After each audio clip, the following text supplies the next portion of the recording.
Hello, everyone, and welcome back for a new episode of the Botstiber podcast. I'm your host, Luke Morgante, and in today's episode, we speak with Marc Landry, who serves as the Marshall Plan Endowed Professor in Austrian Studies and Director of Center Austria at the University of New Orleans. The conversation explores topics from his new book, Mountain Battery, the Alps, Water, and Power in the Fossil Fuel Age, which covers the development of hydropower in the Alps through the fall of the Habsburg Monarchy to the rise of National Socialism and the eventual impact of American influence after World War I. Enjoy. Hello, Marc. Thank you for being on the Botstiber podcast, and congratulations on the recent release of your new book. Thank you, Luke. I'm really happy to be here. I was wondering to start off if you could give our listeners a little bit of a background on yourself. I saw that you are originally from Vermont, but now have spent quite a while in New Orleans at the University of New Orleans, and a lot of your work has connected to the country of Austria. So I was hoping you could give us a little clarity on how those connections came to be and how they culminated in this book. Sure. Well, yes, so I'm an environmental historian of modern Europe, and I direct Center Austria at the University of New Orleans. And Center Austria is one of 9 so called Austrian centers worldwide that are sponsored by the Austrian government. And they all have a little bit of roles and histories and missions. But in general, it's supposed to facilitate exchange between Austria and the host country or location and spread knowledge about Austria, Austrian history, culture, and studies. And yes, you said I'm from Vermont originally. I'm from Colchester, Vermont. Was born and raised there. And that's in the northwestern part of the state on a big lake called Lake Champlain. And my path to Austria and becoming an environmental historian, they're all connected a little bit, and also with UNO. As an undergraduate, I knew that I wanted to try to learn German and to study abroad a little bit because I thought that eventually I would like to go into the history of the German speaking world. I had that idea already as an undergraduate that could be a career path. And I was looking for programs, study abroad programs, and my advisor actually mentioned that the University of New Orleans had a program in Innsbruck, Austria, at the University of Innsbruck. They had a study abroad program for a semester or for a year, and that really intrigued me because being a Vermonter, I liked snow and I liked skiing, and the thought of being in the Alps, learning German there, but also getting to ski a little bit really excited me. So that was the first time I'd heard of the University of New Orleans, and I became part of this program, and that was just probably the most formative experience for me as an undergraduate. It was getting to study abroad. I ended up staying in Innsbruck for a year, learning the language, learning to read, but also immersing myself in another culture. And that really opened my eyes to see how things could be done differently in a different place. And that was actually where I also got the idea, the interest in environmental history, because living directly in the mountains in Innsbruck, you become aware of how the mountains affect day-to-day life.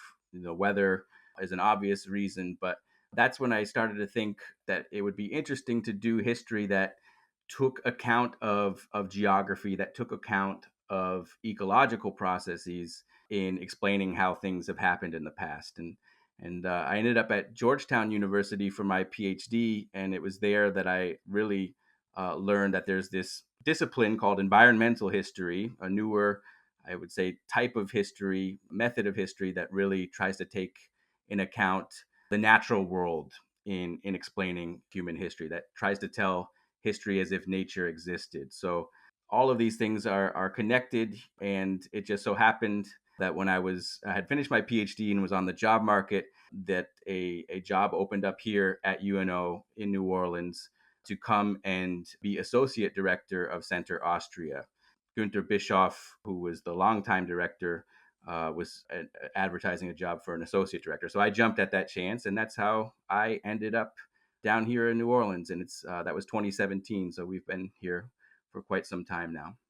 And as you began your own connection with Austria and the history of the United States and Austria and the connection with Center Austria and New Orleans. How did your perception of Austria change? How do you view the country nowadays? And what do Americans maybe not realize about Austria that is apparent to you? Wow, that's a really great question and interesting one. I guess I'll start with thinking about myself as an American prior to having come to Austria for the first time to Innsbruck and then getting to see the rest of the country and maybe Americans in general. We think of a few things. I think we think of music, Mozart, Sound of Music, the mountains come to a lot of people's mind. Maybe people know a little bit about Vienna, but having lived there and having studied the history of the place for a few years, you of course learn that the country is so much more than the stereotypes or the icons that we're all familiar with. And my experience has been a little bit different. I think a lot of people that come to Austria to study it as an academic, they come to it through Vienna because Vienna, obviously the capital and the large city, and it just has a certain attraction, a gravitational pull. But my focus, ever since I started with the UNO program, has been in the western part, in the mountainous part. So I've really sort of delved into the history of that landscape. And yeah, what I would say is, in terms of what I've learned, something that really interested me, and I guess that's a part of the research that I've been doing.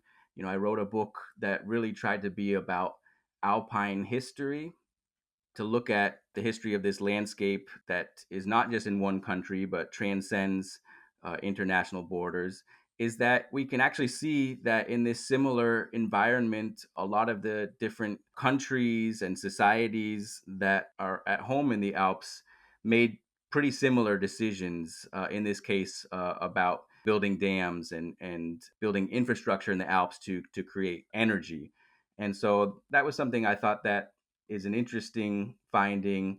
And I don't want to say that there weren't different particularities depending on which country. Of course, all of that mattered, and the different histories of the places I studied mattered. But that this common environment actually led to what I would call broadly similar solutions and broadly similar histories. I thought that was something interesting that I learned about Austria through my research.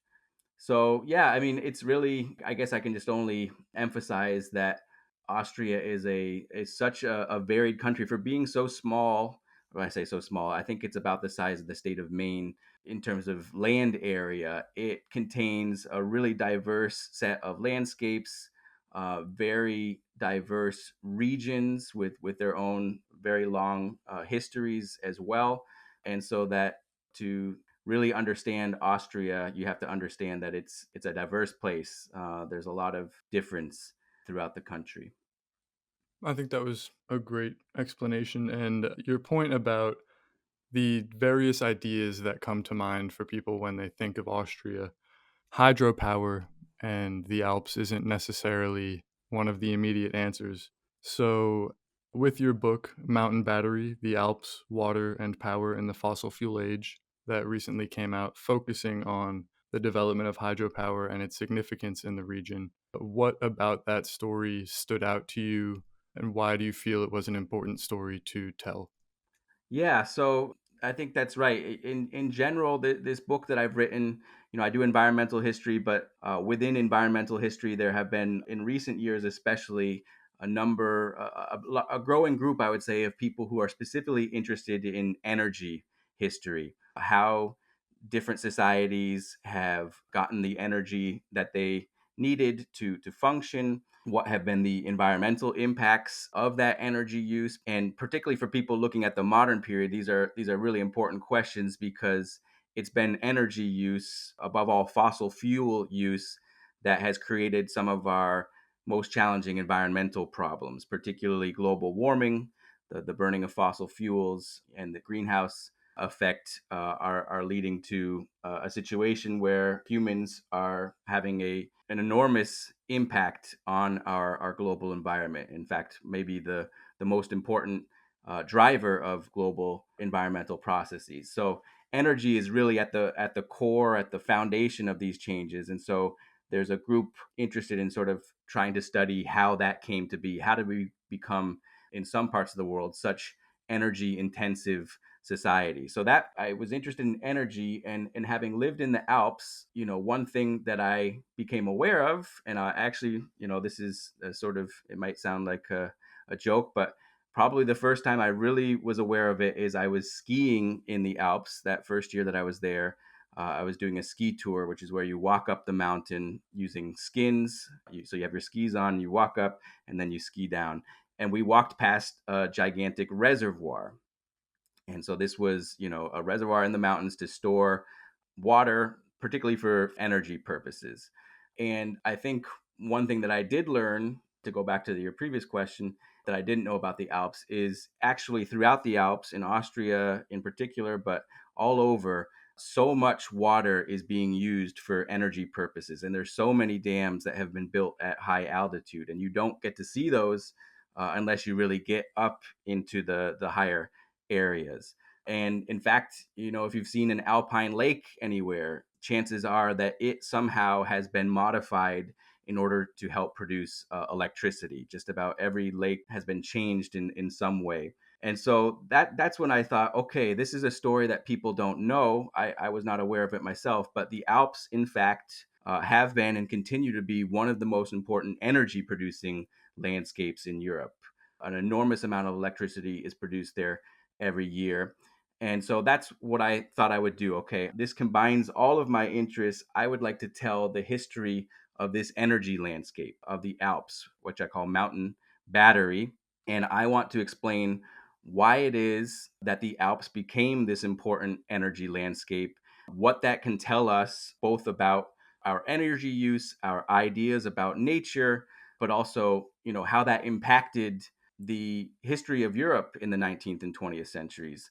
And then finally, I wanted to be able to explain how the changes that have been made in order to harness this energy, to build dams, to reroute rivers, how that's affected the European environment. Because essentially, what has happened over the course of the 19th and 20th centuries, I argue, is that by building these dams, Europeans, Austrians included, transformed the Alps into a giant natural battery, a giant landscape specifically designed to store energy to be used when human societies wanted to. So what you have is basically a story of human societies massively intervening into environmental processes, the hydrological cycle, whereby water falls on the mountain and then makes its way out to the seas, eventually to be evaporated and sent back up and continue over and over again. What has happened is Europeans have massively intervened in this cycle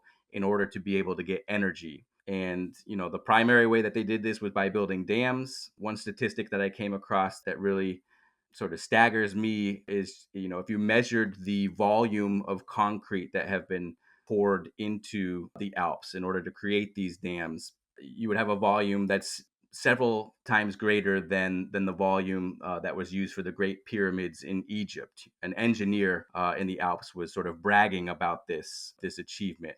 And so you can kind of say this is a wonder in some ways, a technological wonder, what's been done in the Alps. That pyramid comparison maybe isn't so wrong. But to get back to your question, this is sort of why I got interested, is because I don't think it's well known that the Alps are used in this way.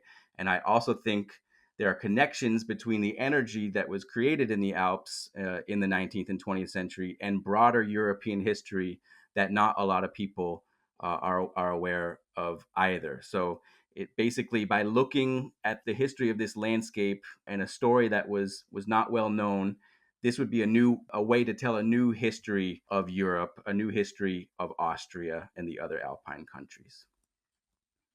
I would like to ask you next how this story begins in Austria, how the idea of harnessing the Alps as a mountain battery, as you say, began. But a note to that point, you mentioned in the book that the push for hydropower and developing this energy source kind of came about when the Industrial Revolution was taking place and societies started requiring much higher amounts of energy. And it reminded me of the concept of environmental determinism, basically saying that society is shaped or forms, at least in part, by the environment it is a part of. And in this case, it seems kind of like technological determinism in some way. I guess my question would be, how did this drive for hydropower in the Alps begin? And how much of it was a result of the Industrial Revolution driving the need for energy? Well, yeah, I think you get immediately at a really crucial idea here and question. So, yes, I would say broadly speaking, it's industrialization that creates the conditions where making hydroelectricity out of alpine water is possible. And so the way that I try to put it in the book, it's there in the title already. The title is Mountain Battery: The Alps, Water, and Power in the Fossil Fuel Age. I argue, and I believe, along with several other historians, that really sort of a fundamental turning point in the history of humanity, but definitely, the human economy, is when around the year 1800, countries first start using fossil fuels intensively, and in particular, talking about coal. So there's a lot of discussion about when this really happened, but a simple way to think about it is around 1800 in Great Britain, particularly in England, that country began to use fossil fuels in its industry and its industrial revolution far more intensively than any region of the earth had to that point. And the reason that this is so fundamental is because fossil fuels are basically like winning the energy lottery. It's basically stored sunshine from millions of years ago, the remnants of dinosaurs and old forests that have accumulated over time. And they contain coal and oil, fossil fuels in general, contain really, really concentrated stores of energy that don't require any specific land to be devoted to it. So forests also contain energy, but you have to grow them, and that takes time, and you have to set aside land for that. And land that's being used for forests can't be used for other things like crops, which are another form of energy, right? Fossil fuels are like an energy windfall. The problem is you can only use them once, and then they're gone. But when Britain began to use these fossil fuels intensively, it gave them enormous advantages economically, in terms of their industrial power. It gives countries enormous military advantages. If you have locomotives and steam engines, you get huge advantages in transportation. So that this transition to fossil fuels that, let's say, happened around 1800, that this new age, it really creates pressure all over the world for other societies to try to find either their own fossil fuel resources or some other energy that can help them compete economically and militarily. And so, what I kind of argue in the early part of this book is that it's this advent of the fossil fuel age that changes the way people look at water coming out of the Alps. Prior to 1800, water was used for energy purposes in the form of mills. You would definitely have both industrial mills in the Alps and also ones used for creating flour for bread and for agricultural purposes. But in large part, it was viewed as a nuisance, as something that caused destruction through flooding and so forth. But it's in the mid 19th century, in places like France, but also Austria, people began to look at this and buy a new opportunity to harness energy, and lots of energy, for industrial purposes. And one French engineer coined the term white coal to talk about water streaming down from the white peaks of the Alps. And this became a very popular way to think about alpine water, that it had the possibility of changing economies and societies the same way that coal had. And so, a larger argument in the book is, our energy systems influence the way that we perceive our environments. So, it would not have been possible to see white coal in the Alps unless we had entered this new energy era that was dominated by fossil fuels. But as you said, with industrialization came the idea that alpine water might be used in this way. And France and Switzerland were pioneers in some ways of building hydroelectric plants high up in the Alps. But of course, it was happening in Austria as well. In those early decades of electrification, we're thinking about the 1880s, 90s, really up until the beginning of the First World War. There are also dams being built in the Austrian Alps, but at that time, Austria is part of Austria-Hungary, a large multinational empire, and one that actually had regions with quite a lot of coal resources, Bohemia in particular. And so in Austria-Hungary, there wasn't as much pressure to really exploit alpine water power until after the First World War, when Austria-Hungary collapses and Austria emerges as basically the German-speaking areas of Austria-Hungary. And so that points right there a little bit to a question that you had raised, these ideas of environmental and technological determinism, right? That because the Alps existed and their mountains, it was almost inevitable that they would be used in this way. Or because we had industrial technology that would allow us to create electricity, to build large dams, to transport the electricity, that it's almost inevitable that it would be utilized in this way. And there's definitely something to that, I would say. You have pressures, but I think what a lot of historians want to do is push back on any idea of inevitability in history and sort of point out the ways that things might have been different, that they could have gone differently, particularly with the technological determinism, the point that you raised there. One huge turning point, probably the most important turning point in the story of the Alps as an energy landscape, is the First World War. That if this conflict had not happened when it did, in the manner that it did, I think we would have seen a completely different story regarding energy use in the Alps, because it's really the First World War that creates a crisis situation throughout Europe and a huge need, a huge demand for energy, obviously, to fight the war. But then in the wake of the war, it completely redraws the map of Europe and creates in the Eastern Alps, Austria, a smaller country that would rely on that power for its own economic well-being. But also it created an atmosphere within the countries, this belief that for the security of the nation, energy sources would have to be developed in an intensive way, that they had to be developed in a large scale. So, the story of white coal prior to 1914 is quite different than the one after 1914. And I think the Second World War is similar in some ways in terms of creating a post-war period where the pressures to gain new energy sources were really great. So I think those are really interesting points that you make. But as I said, I think historians like to always show that history is never really preordained to one sort of development or not. It might look like that in retrospect, but if we really look at the events, we can always find these moments when things might have been quite different.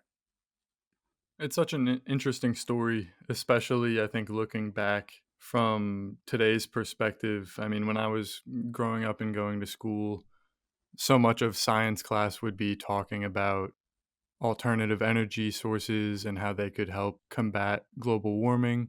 So I never really thought of the development of something like hydropower as being compelled by Austria losing its energy resources after World War One and needing to find an alternative, that being the Alps. How efficient was white coal in replacing those fossil fuels at the time? And how did it reshape the Austrian energy infrastructure and economy after World War One?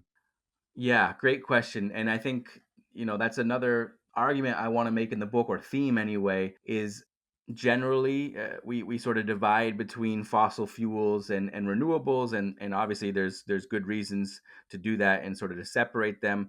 But I try to emphasize that in many ways they're all connected.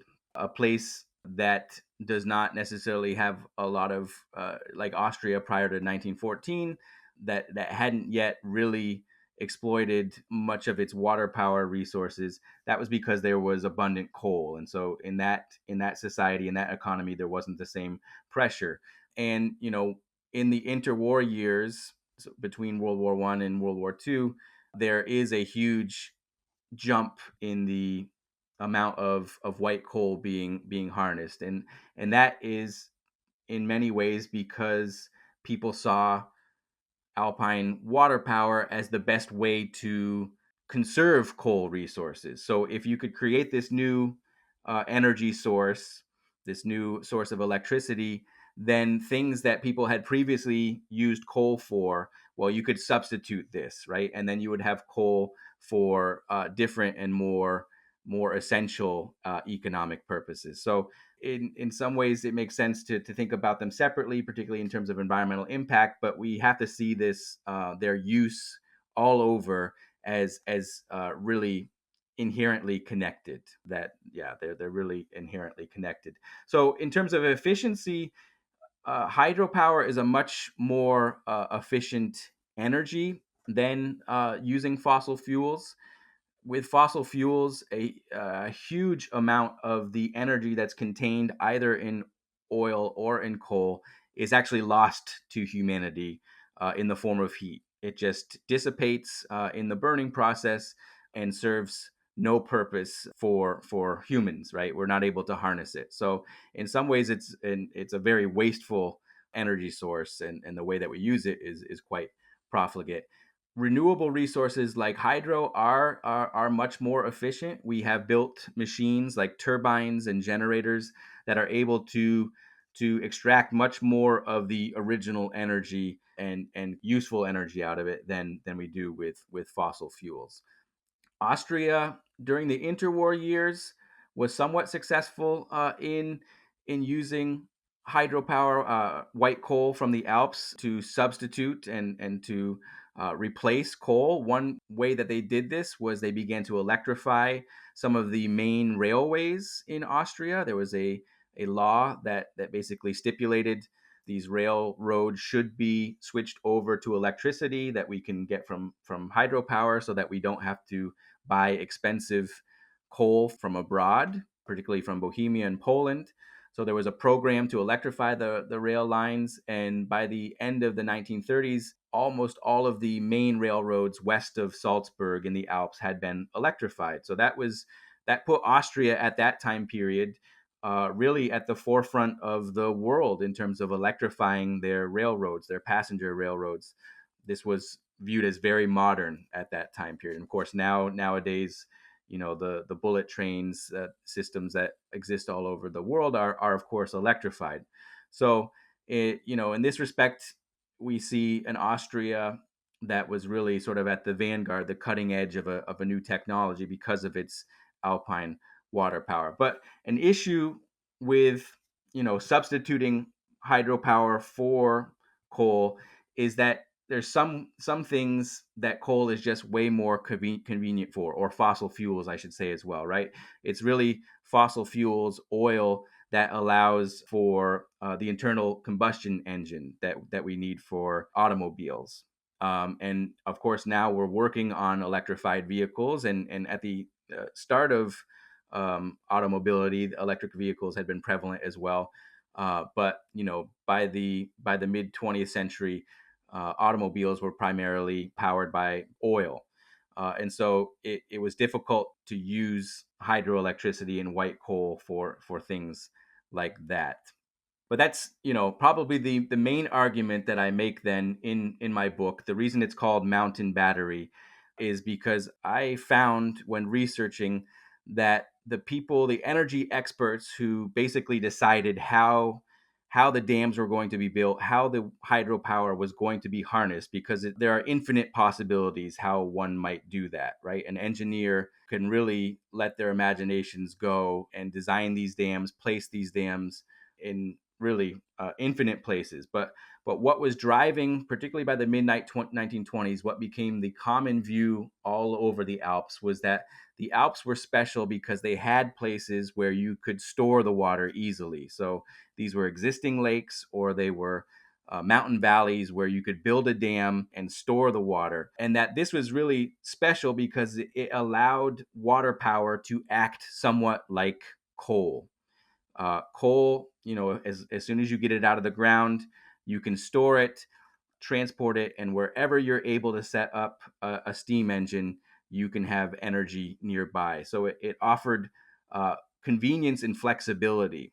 Whereas water power traditionally had to be used where in the moment that it was generated, right? If the hydroelectricity is not utilized in that second where it's created, it is lost for the ages, right? And so this created problems. It wasn't as convenient. And now here's another place where people might have decided to do something different. Where we could have said, or Europeans could have said, hey, we have a lot more water power in the Alps available in the summer when the snow and the glaciers are melting. And we could just decide to do most of our economic activity during the summer. We could have our factories really running then, and we could take advantage of this. But the Europeans did not make that choice. They wanted to make water conform to their ideas about economy and society. They wanted it to be available when we wanted it. And so that's why storage becomes so important. That's where that idea mountain battery came from. And, we know from today that batteries and energy storage are really continue to be a huge issue for energy, particularly as we try to add things like solar and wind into our grids. Solar and wind don't store unless you can store them in an actual battery, an industrial battery. You can't really bottle up the wind, and you can't store sunshine. Water among the renewables allows itself to be accumulated. And so the Alps were particularly unique and important in this regard. If you could, because I'm not very familiar with the technology, I'm sure Mm-hmm. other people aren't. When I think of hydropower plants and such, I think of the Hoover Dam being the main one, this massive, massive project.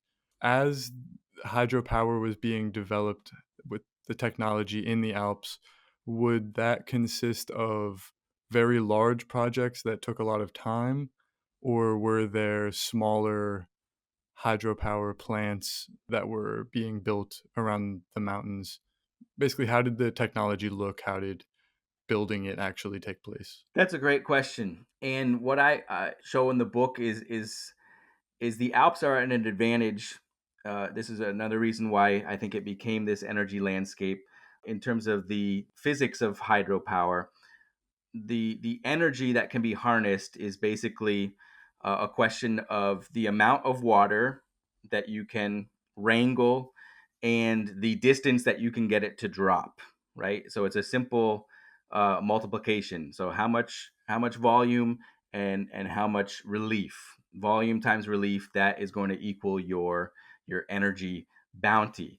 And of course, what the Alps have then innately is relief. And in fact, an Austrian that I studied, he argued that relief, or the distance, the height of the mountains was almost an Austrian resource. I thought that was an interesting way to put it. But because there's so much relief in the Alps, what that means is you can get comparatively little amount of water. As long as you can get it to fall greater distances, you will have a lot of energy.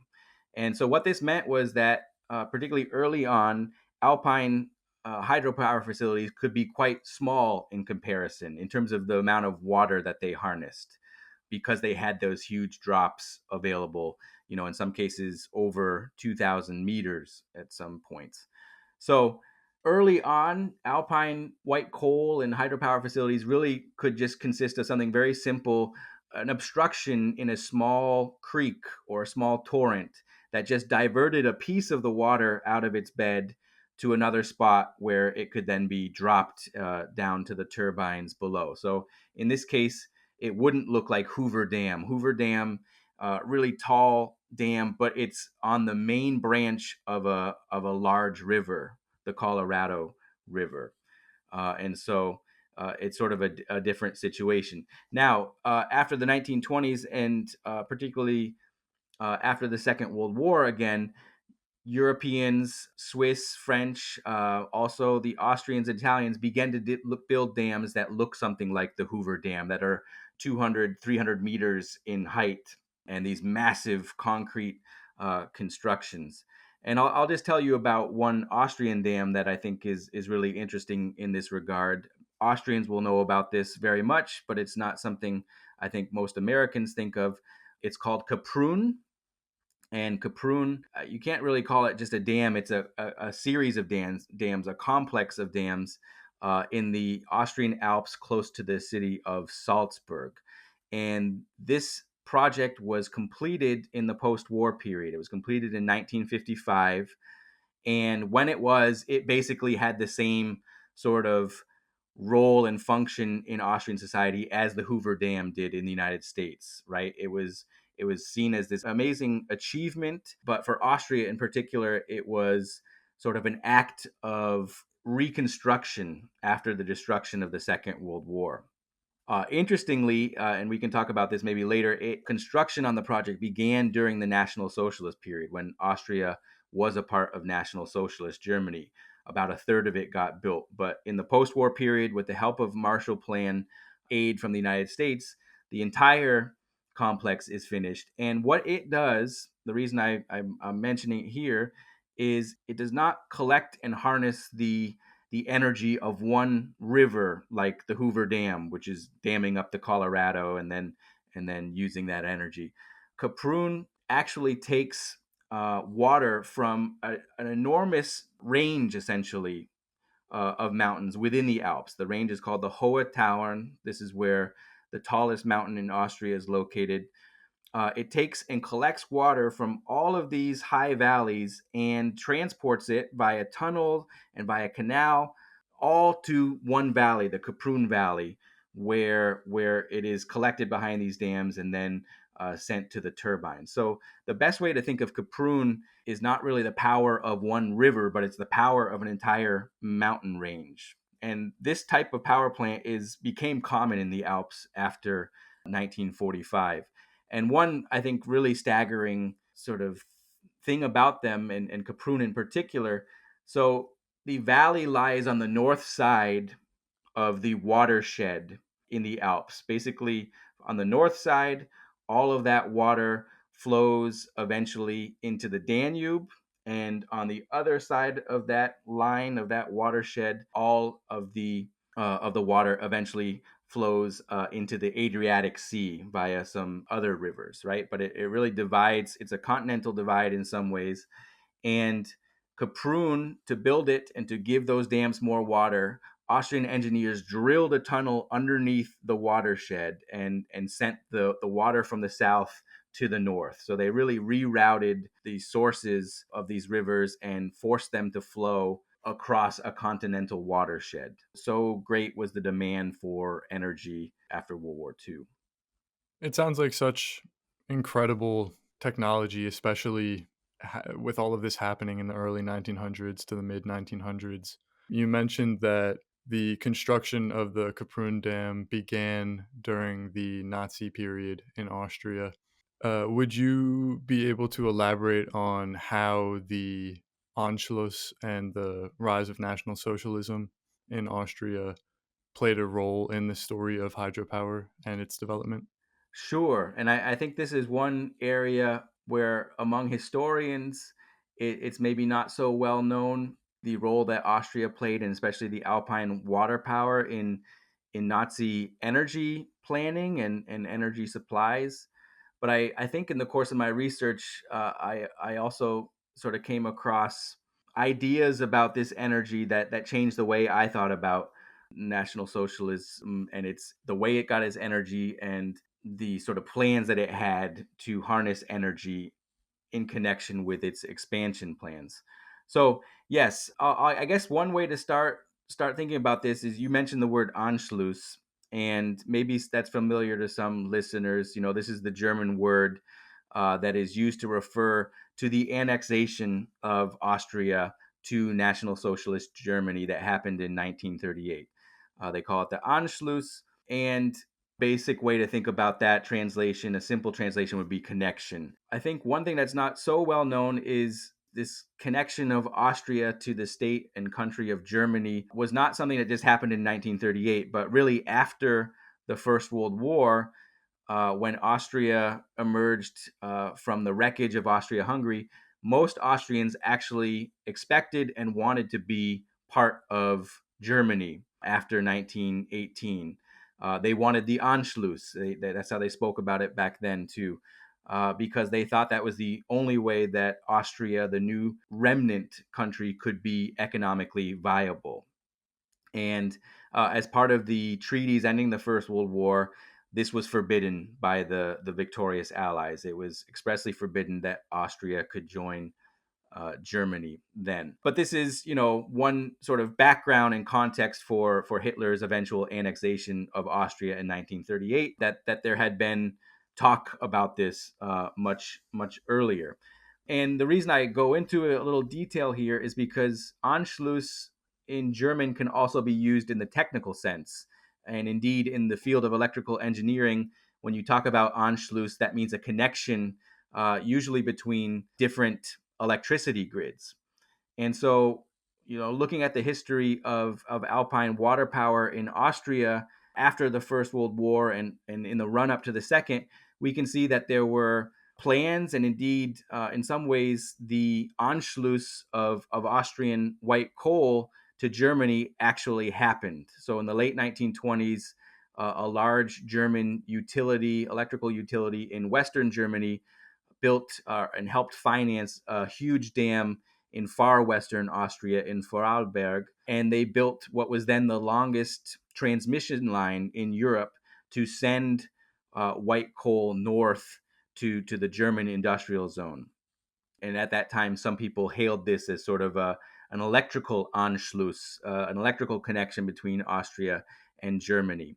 And then there were other German utilities that wanted to build upon this. In the eastern part of Germany, they wanted their own connection to Austrian alpine water power. And that was when the idea to build these dams in Kaprun really became discussed seriously. There were ideas and projects floating around, and they all end roughly in 1930 when the Great Depression really begins to take hold and the financing for such a large undertaking kind of disappears. But these plans and these ideas don't disappear. They stay in desk drawers.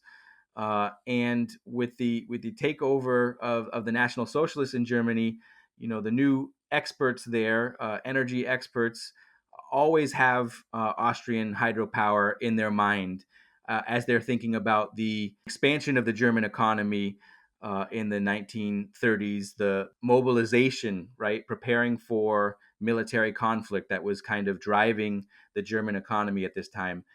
These experts are very aware of Austrian water power, of white coal, and they write memoranda saying, there's vast amounts of energy here.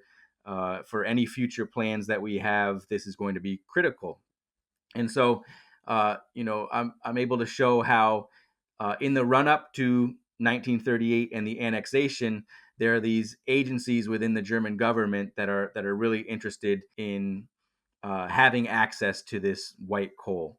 So that in 1938, March of 1938, when the Anschluss finally happens, very immediately thereafter, Hermann Goering, who was really Hitler's second in command and in charge of the Austrian economy, he gives a big speech in a train station in Vienna, and he lists building dams in the Alps as one of the most important economic priorities for incorporating Austria into Germany. And so already in May 1938, so just a couple of months after the Anschluss, the centerpiece of these plans to build the dam complex in Kaprun, that breaks ground, and the National Socialists create an energy company, a state-owned energy company called the Alpine Electro Works, to carry out these dams and to other hydropower projects in Austria.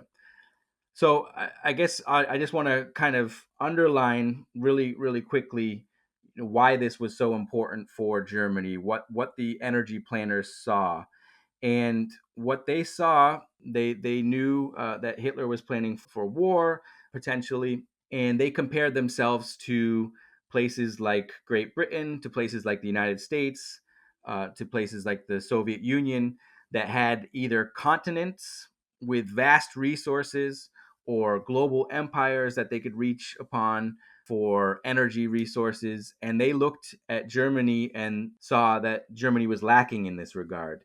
And what it particularly needed was coal to be used in other industrial processes. They needed coal to create synthetic fuel, right? Because Germany was lacking in oil resources of its own, and there's a process by which you can take coal and with a lot of energy you can turn that coal into hydrocarbons, into an oil, a synthetic oil.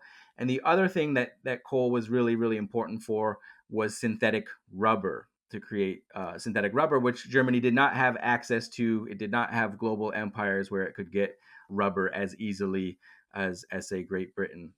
And so hydropower, and particularly alpine hydropower, was seen as absolutely essential to substitute in place of coal in Germany, so that coal could be freed up for these other crucial uses. And particularly with the oil, we're talking about the German Air Force, that it needed large amounts of synthetic oil.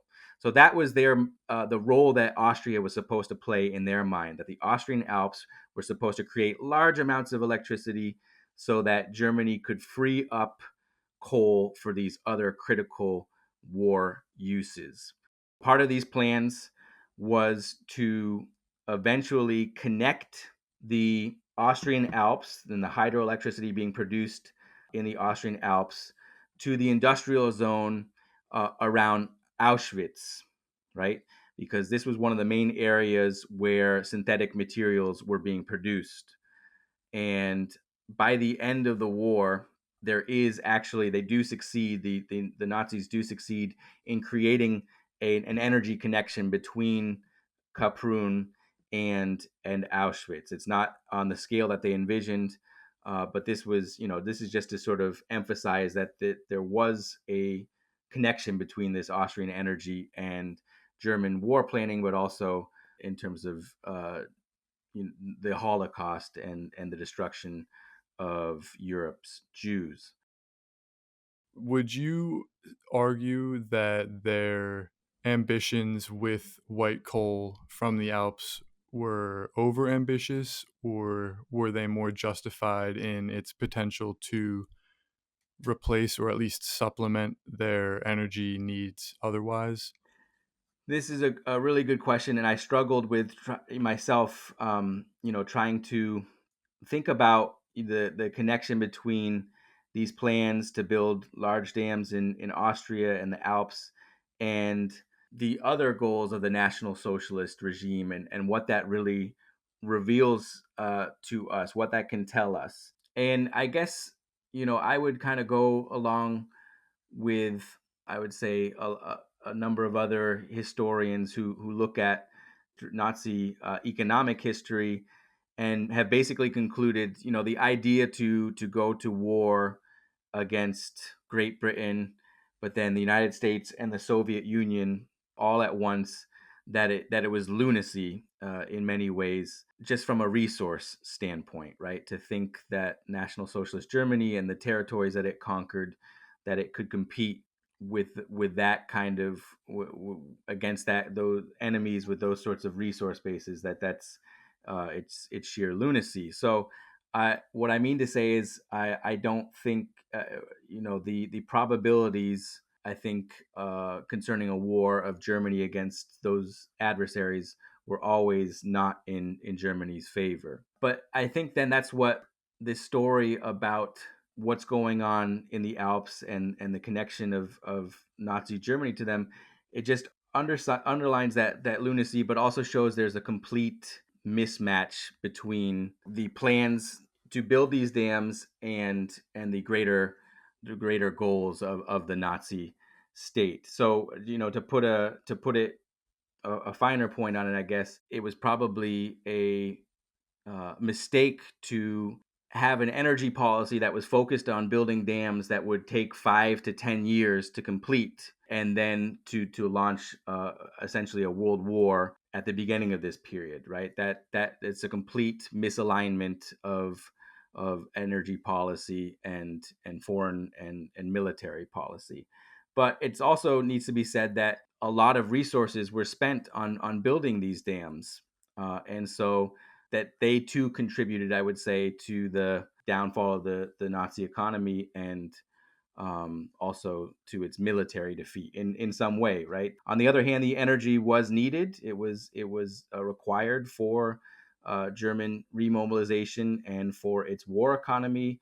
And really, Austria was one of the most obvious places where additional energy could be harnessed.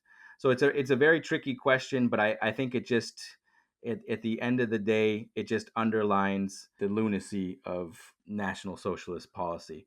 One thing I say that was sort of new to me, or I thought about it in different ways, is for German economic historians. It's well known that when Albert Speer takes over as munitions minister, he actually implements what's called a crash program for thermal energy, because the Nazi economy required large amounts of electricity to continue to supply its armies, it needed this quick. So he implements this crash program, it was called, in thermal energy.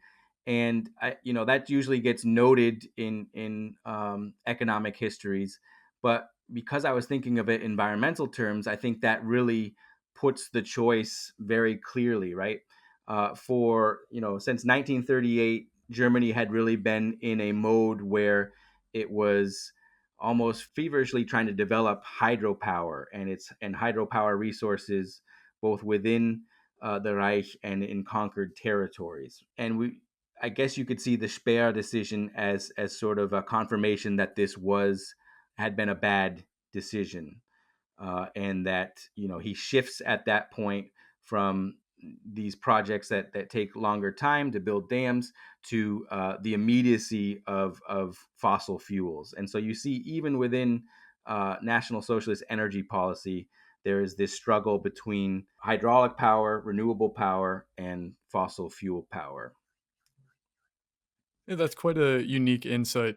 I never really thought of the role that it played within the Nazi plan. I guess the hydropower and harnessing white coal in the region was good in the long term history of Austria, but maybe a short term miscalculation of the importance or the role it would play in the war at the time. Yeah, and it seems almost, like you said, compared to the scale of the crimes committed, it seems, I hesitate to really try to say, well, this was a mistake, and if they had done this and that. But I do see it as more evidence of just a complete misguidance, and sort of, yeah, what it does show is sort of at least crystallizes the thinking that was going on at the time. Yeah, I do think it's important to understand that this was, for large parts of the National Socialist governance that was interested in energy, that this was on their mind.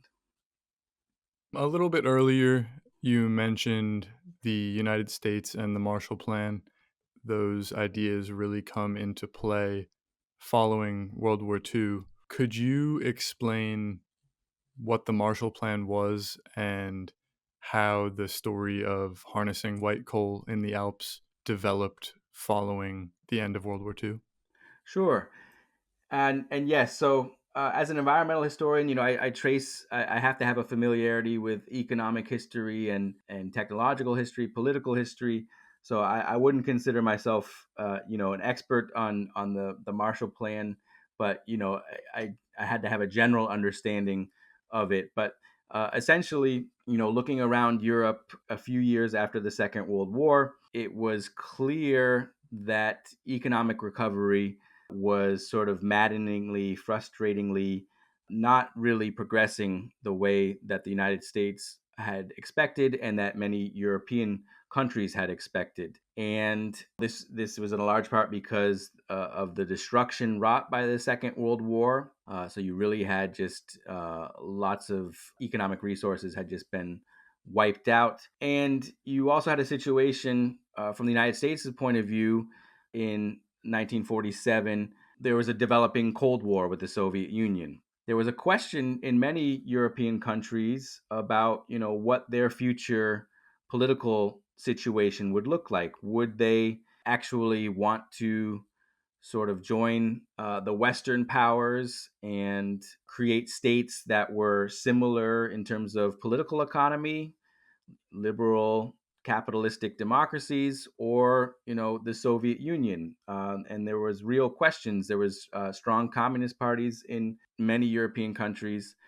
And so the Marshall Plan then grows out of the idea of George C. Marshall, Secretary of State of the United States, that an economic program was needed to stimulate the European economy, but also to more firmly embed them in the capitalist world, and to do so by using American economic aid to force cooperation between European states and create economic growth. So there's definitely economic aspects to the Marshall Plan. There are political aspects. It was absolutely needs to be seen, in the context of the Cold War and the competition between the United States and the Soviet Union.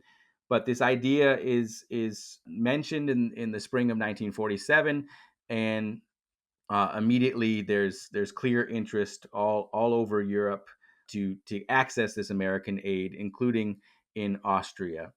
And so the Marshall Plan ends up running from 1948 to 1952, some 4 years. And, many people look at it as maybe the most successful economic aid program in history. There's debates about exactly how it helped the European economy and different states, and how crucial it was in the recovery of Europe and the eventual sort of economic miracles that take place all over Europe. But I think it's hard to argue that it was not effective and important. So thinking about Austria in particular, Austria was in a somewhat unique situation, similar to Germany, in that it was under four-power occupation at this point in time. And you had a situation where the Soviet Union had been taking large amounts of economic resources out of Eastern Austria, in particular, where the Soviet zone was, the occupation zone. And so Austria's economy was also very much lagging still in 1947. And so when Marshall announced this idea to give aid to the different countries, Austrian officials are immediately on board. And all of the countries were supposed to come up with their own priorities. And eventually then they met together in Paris to discuss these priorities. Austria had a number of them, of course, but the one that I'm most interested in was alpine water. So they saw developing more white coal, and particularly finishing the Kaprun dams, as one of the most important aspects, one of the most important things that Marshall aid could do, because the Austrians at that point really lacked currency and financing for such large scale projects. And so there are historians who study this and have argued that, without the Marshall Plan aid, the Kaprun dams probably would have taken at least a decade longer if they were built at all. And so I think in this respect, it's very, very easy to show the decisive importance of Marshall aid for Austria. The way that I've sort of framed it in my research is, in the case of Austria, helping Austria to finish the Kaprun dams and some other projects. What we see is the United States, motivated by Cold War rivalry with Soviet Union, essentially helps Austria and finances Austria's transition to a high energy society. So these funds help Austria to make this transition to join this group of countries, we often use the word the West, concentrated in the West, that are just harnessing and generating so much more energy than prior to the transition to fossil fuels. And so that's kind of how I try to reframe the Marshall Plan in these environmental terms, that it was this one superpower helping Austria to make this transition, and all of the advantages and disadvantages that come with that, right? It is the 1950s, 60s, and early 70s are a story of economic expansion in Austria. Some people look back at these as golden years, right, when the economy was really humming. But at the same, this came at a cost. This came at a cost of modifying large swaths of the ecosystem in the Alps and other places, right? And has brought with us many of the problems, the environmental problems that we confront nowadays. I think that was fantastic. And kind of looking back on everything that you've mentioned, it seems like there has always been a reason to harness the white coal in Austria, starting with the Industrial Revolution and then further drives after the reshaping of territory after World War One, the Nazis requiring it to help fuel the war, the US then looking to foster influence and reconstruction during the Cold War. And even today, with the higher energy usage due to things like AI and quantum computing and cryptocurrencies, even which require super high energy outputs. Mm-hmm.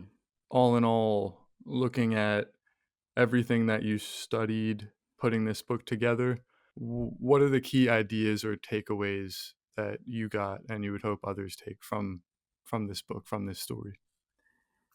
Yeah, so I would just say, the key takeaways, broadly speaking, that energy, is fundamental to all of our societies, right? And so learning about energy history, I think, is a really good way to get at sort of core insights into the history of different places, because it really is at the base of all of our activity.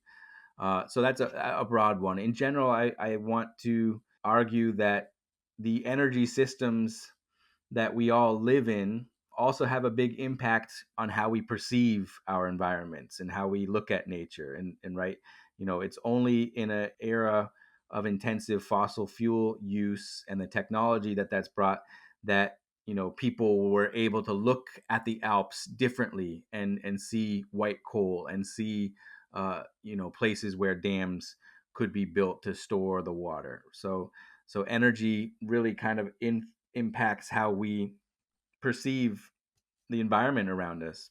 And then I think it's important to sort of recognize that our ideas about nature and energy impact how we modify the world.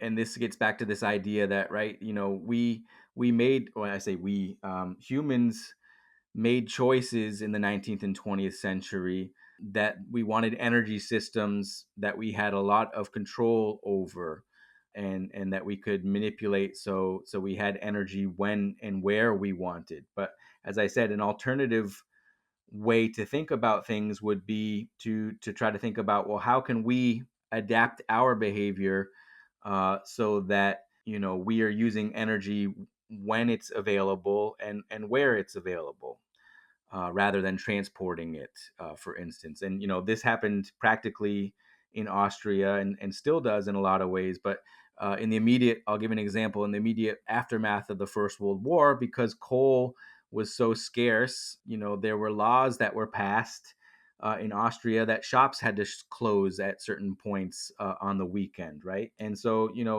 this is something very small scale, but we could think about things like that, about, can we adjust the way that we live that would be more sort of in rhythm with the natural availability of energy sources like solar, like wind, like water power. So that, I would say, those would be the broad ideas. And then in general, by telling this more or less well-known story about how the Alps have been transformed, I think we see new perspectives on European history. with National Socialism and the post-war period in Austria, right? By tracing the changes in the landscape, we get a little bit of a different perspective on these eras in Austria. And so I would just, in general, argue that environmental history is a good way to get new perspectives on eras and places where we think we've learned basically everything that there could be to know about them. And then finally is to, so the takeaway is to understand that yes, these choices that we've made with energy, they've created real wealth, opportunity for lots of people, but they came at the cost of environmental changes. And so if we look at the Alps, we see an entire natural biome that has been completely modified to store water. There's a statistic, they believe that something like 5% of the water that drains out of the Alps annually can be stored in the dams that were created in the time period that I look at. So that's a huge modification that's been made, and that has had huge repercussions for the ecosystem. I haven't talked about it much, but it's played havoc with fish species and fish migration, to name sort of a popular animal that people notice. But it really goes down to the microscopic level as well, in terms of modifying the ecosystem of the Alps that then reverberates throughout Europe. So that these choices have come with environmental costs that have been real and important, and we basically created a new landscape in the middle of Europe, and new environmental conditions, and yeah, we're now having to react to the changes that have been made, right, with climate change and global warming on the horizon, and really with us in many ways. People are now wondering, what is the future of alpine water? If we want to shift away from fossil fuels, we would seem to need more renewable energy. So that could mean a future with more alpine dams. Another issue is the fact that global warming is melting glaciers. So how is that going to affect energy production in the Alps? It might be that as precipitation gets more irregular, which is what most climate scientists believe will happen, some people might sort of be convinced by the argument that we need more and higher dams to store the water, not just for energy, but for drinking, for irrigation. And so I guess the last point I'd want to make is that this story is a continuing one. It is not one where the mountain battery has been created and that's that. New environmental conditions have been created, and humans will continue to react to those and make changes based on their beliefs in the present day. Well, Mark, I first want to say thank you again for taking the time to be on the podcast. I think that your book and the story itself, maybe on the surface level, you think, oh, hydropower in the Alps, harnessing alpine water. It's a pretty straightforward story, but this has been a longer podcast than normal because there's just so many aspects and facets of history that it connects to and that play an important role in the story, or important stories that it connects to itself. It also makes a really good case for the field of environmental history in general. As you say, it's a continuing process, and a lot of history, people try to put a happy start and end to those stories, but this is an ongoing one, and I really appreciated it. And there's a lot more that we weren't able to get to in this time that you can find in the book, Mountain Battery, The Alps, Water and Power in the Fossil Fuel Age. Before we go, could you just let listeners know where they can find the book? It's available through Stanford University Press, so you could go directly to their website. That's the publisher, but also should be available most places that you're able to get books as well. And it will be in the link in the description as well. Thank you again, Mark. Thank you, Luke. This was fun. Thanks for listening, and we hope you enjoyed the episode. Remember to check the episode description to find more from our guest. Follow us on social media or turn on notifications to get alerts for future episodes. The Botstiber Institute for Austrian-American Studies promotes an understanding of the historic relationship between the United States and Austria, including the lands of the former Habsburg Empire, by awarding grants and fellowships, organizing lectures and conferences, and publishing the Journal of Austrian-American History. We engage with a broader public audience through digital programming, including videos, podcasts, and blog posts. Auf Wiedersehen, and see you next time.